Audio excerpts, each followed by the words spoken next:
Bonjour à tous les bondiens, troisième vidéo consacrée à Opération Tonnerre et deuxième partie de l'analyse technique du film. Cette fois, j'évoquerai les bénéfices du film, le nombre d'entrées, les critiques des journalistes, les récompenses obtenues, ainsi que quelques anecdotes et scènes coupées. Le film devait initialement être présenté en première à l'Odéon Leicester Square à Londres en septembre 1965. La présentation fut retardée jusqu'en décembre en raison, comme je vous l'ai dit précédemment, d'un retard de montage. L'avant-première mondiale eut donc lieu le 9 décembre 1965 au cinéma Hibiya de Tokyo, au Japon. La première américaine eut lieu le 21 décembre 1965 à New York, date parfois confondue avec l'avant-première mondiale du film. Pour l'occasion, United Artists organisa une animation promotionnelle. La société fit décoller un des pilotes du jetpack depuis le chapiteau du Paramount Theatre sous les yeux de la foule amassée devant le cinéma. Plusieurs attachés de presse de United Artists, ainsi que le pilote, et des techniciens furent arrêtés, faute d'autorisation légale. Le lancement britannique eut lieu à Londres le 29 décembre 1965 au Rialto Theatre et au Pavillon Théâtre à Piccadilly Circus. Ni Sean Connery, ni le producteur Albert Broccoli n'étaient présents à la première. Sean a fui les projecteurs et est resté chez lui avec sa femme et ses enfants. Broccoli était à New York suite au décès de sa mère, intervenu 2 jours plus tôt. Par contre, l'équipe assista à la première de Goldfinger en France.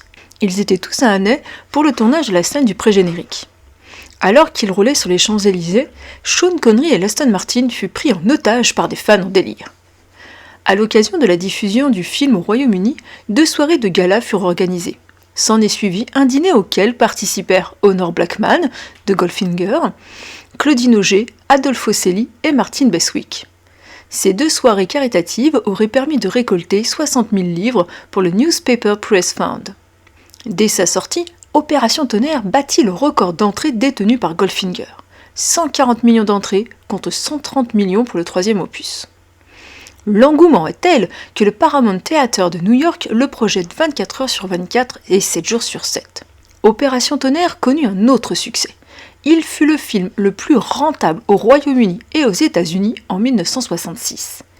Il était par contre le 3e film le plus rentable de 1965, derrière La Mélodie du Bonheur et Le Docteur Zhivago. Connery lui-même fut l'acteur le mieux payé en 1965 et 1966. À Paris, le film engrangea 95 000 $ en seulement 3 jours, à Rome 79 000 $, à Milan 25 000 $, à Stockholm 20 000 $ et à Tokyo, il pulvérisa le record avec 110 000 $ de recettes en seulement 9 jours. À la fin de sa première semaine d'exploitation, le total des entrées aux États-Unis avait atteint 74,8 millions de $ et les recettes mondiales atteignirent la somme astronomique de 141,2 millions de $. Le film demeure le 2e Bond le plus lucratif avec 1,066 milliards de $ de recettes.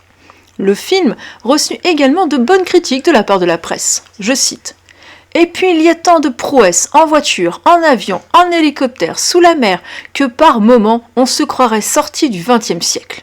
Mention d'honneur au requin, il joue très bien. Sean Connery aussi. Le succès est tellement fou que le géant américain de la télévision CBS tenta de racheter les parts d'Eon dans la franchise pour environ 30 millions de $. Saltzman et Broccoli auraient été tentés et auraient entamé des négociations avec CBS. Mais l'offre échoua, les 2 parties n'ayant pu trouver de solution concernant des problèmes liés à la fiscalité et au partage des droits. Un tel succès devait apporter son lot de nominations et de récompenses. Le film fut nominé au British Academy Film Awards dans la catégorie meilleure direction artistique britannique pour Ken Adam et au prix Edgar Allan Poe dans la catégorie meilleur film étranger pour Richard Maybaum. United Artists remporta un Golden Earl Award. Le film remporta un Laurel Awards dans la catégorie meilleur film d'action dramatique, ainsi que Sean Connery pour sa performance d'acteur. Opération Tonnerre est surtout le seul film de la saga à avoir remporté un Oscar. John Steers fut très surpris lorsqu'il reçut chez lui la statuette, lui indiquant qu'il avait remporté l'Oscar des meilleurs effets visuels. Il n'avait jamais été averti de sa sélection et n'était donc pas présent à la cérémonie. D'autres personnes ont également surfé sur le succès d'Opération Tonnerre. Milton Bradley commercialisa un jeu de société sur le film, après avoir commercialisé un jeu de société James Bond l'année précédente. Ce n'était là que 2 des nombreux jeux dérivés de 007 introduits sur le marché au plus fort de l'essor de Bond. Les poupées G.I. Joe étaient populaires à cette époque. James Bond eut donc droit à sa poupée articulée. Il eut également une version Action Man. Le film Opération Tonnerre marque également le début d'une collaboration lucrative avec les marques et les placements de produits deviennent réguliers et omniprésents. Dans Goldfinger, nous avions déjà remarqué le clin d'œil à la marque Coca-Cola. Outre les voitures, nous apercevons l'avocat Smirnoff, les montres Rolex, le vermouth Cinzano, les montres Breitling, le whisky écossais Johnny Walker, les cigarettes gauloises et le champagne Dom Pérignon.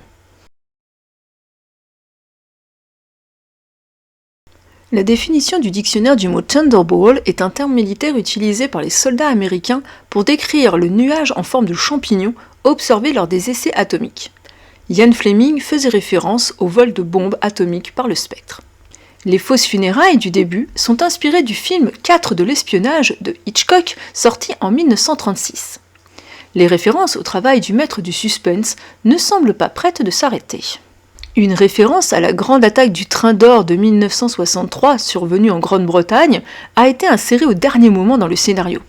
On peut l'entendre lors de la réunion du Spectre après le générique. Dans le récit du film, l'agent numéro 5 rapporte que le Spectre a reçu 250 000 livres d'honoraires de consultant pour la grande attaque du train d'or. Coïncidence amusante, Sean Connery a joué plus tard dans la grande attaque du train d'or en 1978 qui relate une autre aventure survenue, elle, dans les années 1850. Le personnage du comte Lippe est une référence au prince Bernard des Pays-Bas, un vieil ami de Ian Fleming lorsqu'il était officier de renseignement. Bernard, né Bernard von Lippe-Biesterfeld, fut très touché par la référence. Il est possible d'observer quelques ressemblances de lieux et de personnages entre Opération Tonnerre et l'épisode La nuit de l'éternelle jeunesse, issu de la série télévisée Les Mystères de l'Ouest, notamment séjour du héros dans un centre de remise en forme et une main inconnue déréglant une machine d'exercice pour causer du tort au héros. Pour la scène où le commandant François Derval ouvre la porte sur lui-même, il s'agit d'un plan composite et non d'une doublure. Au moment du tournage en 1965, la popularité de la franchise James Bond avait entraîné une prolifération d'autres films et séries télévisées d'espionnage. Pour refléter cette tendance du divertissement populaire, lors de la réunion des agents 00 dans la salle de conférence du MI6, il était initialement prévu que des acteurs, d'autres divertissements liés à l'espionnage, apparaissent sous leur forme télévisée. Robert Vaughn et David McCallum, des agents très spéciaux, James Coburn, notre homme Flint, Michael Caine, Dean Martin, Robert Culp et Bill Cosby dans Les Espions. Cependant, en raison des salaires exigés par les acteurs et des contraintes de temps, les producteurs ont été contraints d'abandonner le projet. Toutefois, Opération Tonnerre est le seul film dans lequel apparaissent tous les agents 00 d'un seul coup. Ils sont d'ailleurs assis par ordre de numéro, en partant de la gauche. En apprenant que tous les 00 étaient réunis dans la salle de conférence, le script original faisait dire à Bond « Les Daleks ont pris le pouvoir ?» en référence à Dr. Who. Cette série était très populaire dans les années 1960, sauf que la Dalek Mania s'est principalement limitée au Royaume-Uni. La réplique fut donc effacée en post-production après que le producteur américain Albert Broccoli, initialement perplexe quant à la réplique, a fait comprendre à l'équipe que la référence ne fonctionnerait pas à l'étranger. Les tapisseries qui ornent les murs de la salle de conférence du MI6, dont l'une dissimule un écran, représentent une partie du mythe grec antique de Jason. Les originaux ont été réalisés à la Manufacture des Gobelins, en France, dans les années 1770. L'un des panneaux fait partie de la collection royale et est exposé au château de Windsor. Dans le film, le Spectre décide de faire chanter le monde en s'emparant d'une bombe atomique transportée sur un bombardier. La semaine même de la sortie du film, l'armée de l'air américaine perdit au large de Palomares, en Espagne, 2 bombes atomiques qu'elle ne retrouva qu'au bout de plusieurs semaines. Coup de pub du destin. L'équipe de production a projeté le film L'ennemi silencieux à plusieurs reprises durant le tournage afin de recueillir des informations sur la guerre sous-marine. L'ennemi silencieux mettait en scène des escadrons d'hommes grenouilles britanniques et italiens en Méditerranée pendant la Seconde Guerre mondiale. Dans cet opus, les figurants célèbres sont nombreux. Souvenez-vous, Henry Ford avait accepté de prêter des voitures en échange d'un rôle pour son petit-fils. Kevin McClory joue le rôle d'un homme assis en train de fumer un cigare au casino de Nassau lorsque James Bond arrive. Lorsque Bond dit au revoir à Patricia Fearing avec la phrase « à une autre fois, dans un autre endroit », il fait référence, en plaisantant, à un autre film interprété par Sean Connery. Another Time, Another Place, de Lewis Allen, sorti en 1958. La phrase dans laquelle Fiona se moque de la capacité de Bond à rallier les femmes au bien et à la vertu est tirée d'une critique de Goldfinger. Le journaliste se moquait de la capacité de Bond à détourner Pussy Galore de Goldfinger.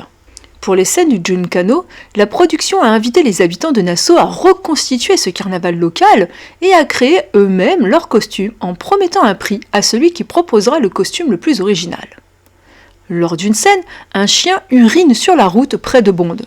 Ce moment devait être coupé au montage, mais les producteurs se sont aperçus que des participants portaient des banderoles de fleurs 007 afin de montrer leur enthousiasme à participer au film. La séquence est donc restée entière. Le millionnaire et magnat du pétrole Huntington Hartford avait prêté son île pour le tournage en échange d'un rôle pour sa femme Diane. Celle-ci apparaît au Kiss Kiss Club. Elle échangera quelques mots et 3 pas de danse avec James Bond. Elle ne sera pas créditée au générique, contrairement à son mari. Du moins, dans la première version. La jeune femme reviendra dans Casino Royale en 2006, jouant au poker avec Daniel Craig. Autre info, le club se nommait à l'origine le Jump Jump. Les producteurs changèrent le nom pour l'accorder au thème musical du film Mr. Kiss Kiss Bang Bang. La scène où une main munie d'un revolver se faufile entre 2 rideaux pour commettre un assassinat alors qu'un orchestre joue est inspirée de la scène finale de L'homme qui en savait trop d'Alfred Hitchcock. Pour empêcher quiconque d'utiliser la maquette du bombardier Vulcan pour de futurs tournages, l'équipe de production a fait exploser l'avion à la dynamite. La structure, abandonnée, est depuis devenue un récif. Pour la première fois, 007 n'allume pas une cigarette. Dans cet opus, Bond ne fume pas. A contrario, lors du carnaval, une grande boîte de Marlboro en papier mâché est visible parmi les fêtards. Dans seulement 4 films sur 25, 007 ne dit pas Bond, James Bond. Or, dans Opération Tonnerre, la célèbre phrase est prononcée par Fiona Volpe lorsqu'elle rabaisse l'ego de l'espion coureur de jupons. Lorsque l'aéroport d'Entebbe en Ouganda en 1976 devient le théâtre d'une prise d'otage, 100 personnes sont tout de même retenues par des terroristes, les troupes israéliennes baptisent l'opération secrète menée pour les libérer Opération Thunderball. Dans la bande-annonce du film, Bond prononce la réplique « Que ferait-on pas pour l'Angleterre ?» Cette réplique a été coupée dans la version finale du film, puis reprise dans le film suivant, On ne vit que 2 fois. Il arrive très souvent que des scènes soient coupées lors du montage final. Parfois, ces séquences apparaissent dans les bonus du DVD ou dans les versions longues du film. Une scène supplémentaire entre M et le ministre de l'Intérieur devait montrer la collecte et la livraison des diamants par voiture blindée. Initialement, Bond et Pinder devaient débarquer sur Palmyra lors d'une sortie nocturne. Ils devaient suivre des traces dessinées sur la plage jusqu'à un hangar et découvrir qu'il s'agissait d'un simple pédalo, mais déclencher accidentellement l'alarme. Lors de la fusillade qui s'ensuivait, sur la plage, Binder était tué. La scène devait se terminer par le saut de Bond hors du bassin aux requins. Il devait conclure par la réplique « Désolé, vous commanderez autre chose ». À l'origine, à Shrublands, Bond devait se faire passer pour l'un des membres du personnel pour piéger Lip dans le sauna, et devait chanter « Nous avons une vague de chaleur tropicale » en le laissant cuire. Il y avait à l'origine une scène aux Bahamas où Bond rencontrait Paula pour la première fois dans un bar de plage. Elle devait écrire 007 dans le sable en guise de signe de reconnaissance. À l'origine, Bond devait échapper à Volpe en s'échappant par le couloir de son hôtel déguisé pour le Junkanoo. Il devait récupérer un réchaud sur le chariot d'un serveur voisin et l'utiliser comme arme, bien que Volpe ait réussi à lui terrer dessus, ce qui aurait conduit à la séquence du carnaval. Certaines versions incluent un commentaire de Félix lorsqu'il aperçoit une Raymanta avec Bond depuis l'hélicoptère. Selon les versions, Bond prononce une réplique différente lorsqu'il s'échappe du bassin aux requins de l'Argot. Opération Tonnerre est certainement le film qui respecte le plus le roman initial. Toutefois, il existe quelques différences.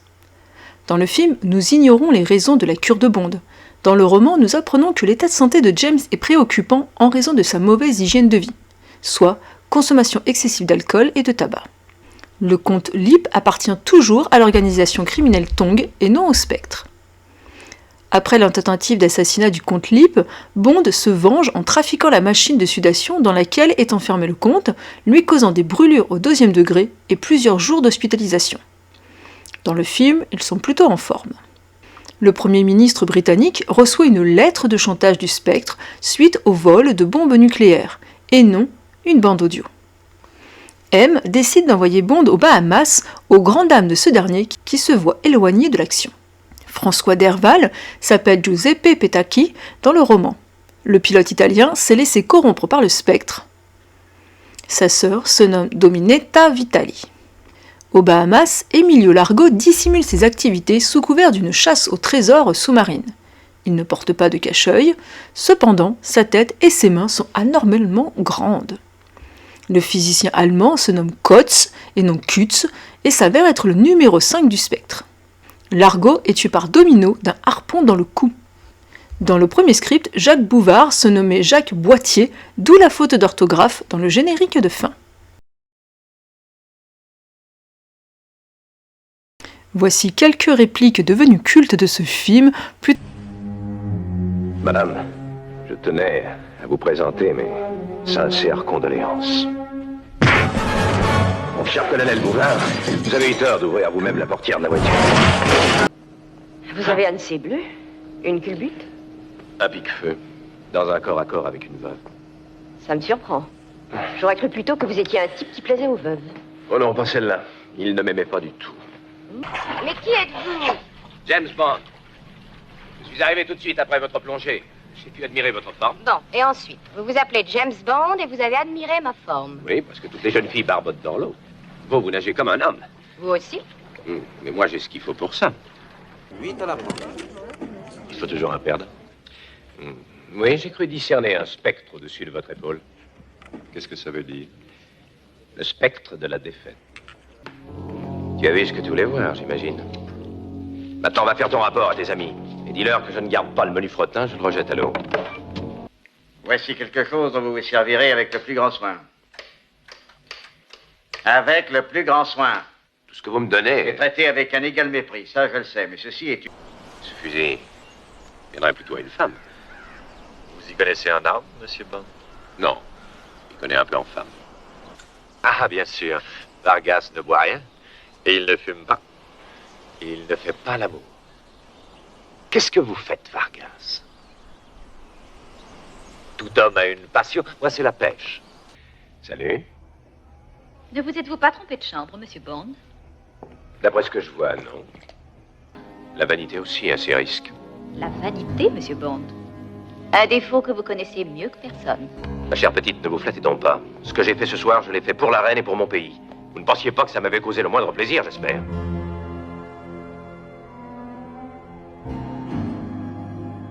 Mais bien sûr, j'avais oublié votre standing, monsieur Bond. James Bond, l'homme qui n'a qu'à faire l'amour à une femme pour qu'elle entende chanter tout à coup le chœur des anges. Elle se repent et sans plus attendre, elle revient sur la route du bien et de la vertu. Mais pas celle-là. Quel choc ce doit être pour vous. Vous avez essuyé un rude échec. Bon, on ne gagne pas à chaque fois. Les sous, hein, ici? Il est inutile d'essayer de vous échapper, monsieur Bond. Dis que je m'échappe. C'est si curieux, mais je commence à m'habituer à votre visage. Tu m'avais apporté beaucoup de plaisir, Domino. En retour, parce que tu as essayé de jouer au plus fin avec moi, je me vois forcé de te causer une grande douleur. Je vous remercie d'avoir visionné cette vidéo et je vous dis à la semaine prochaine. En attendant, je vous souhaite un agréable week-end.